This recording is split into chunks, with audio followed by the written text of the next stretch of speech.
पति पत्नी का सच्चा प्यार। दोस्तों, ये कहानी एक पति पत्नी की है जो काफी दुखदायक है, लेकिन इसे अंत तक जरूर सुने, आपको जिंदगी में बहुत बड़ी सीख मिलने वाली है। और मैं इस बात की गारंटी दे रहा हूं, अगर आपको सीख नहीं मिली और आपके आंखों से आंसू नहीं निकला तो हमारे वीडियो को अनलाइक कर देना।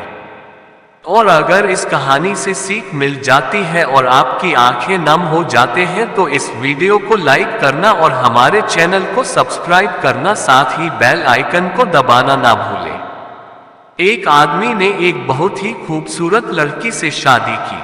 शादी के बाद दोनों की जिंदगी बहुत प्यार से गुजर रही थी।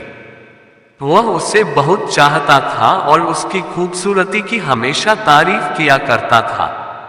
लेकिन कुछ महीनों के बाद लड़की चर्म रोग स्किन डिजीज से ग्रसित हो गई और धीरे धीरे उसकी खूबसूरती जाने लगी। खुद को इस तरह देख उसके मन में डर समाने लगा कि यदि वह बदसूरत हो गई तो उसका पति उससे नफरत करने लगेगा और वह उसकी नफरत बर्दाश्त नहीं कर पाएगी। इस बीच एक दिन पति को किसी काम से शहर से बाहर जाना पड़ा। काम खत्म कर जब वह घर वापस लौट रहा था, उसका एक्सीडेंट हो गया।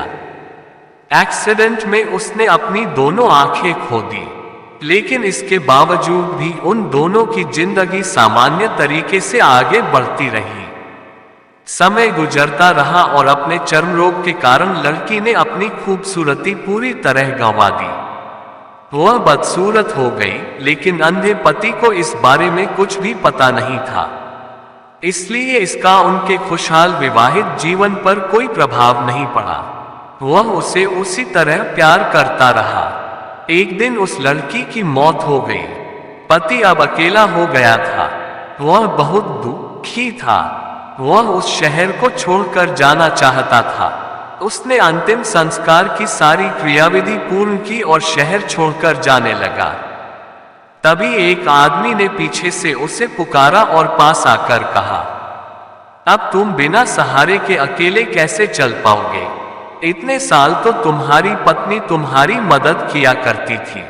पति ने जवाब दिया, दोस्त, मैं अंधा नहीं हूं, मैं बस अंधा होने का नाटक कर रहा था, क्योंकि यदि मेरी पत्नी को पता चल जाता कि मैं उसकी बदसूरती देख सकता हूं तो यह उसे उसके रोग से ज्यादा दर्द देता।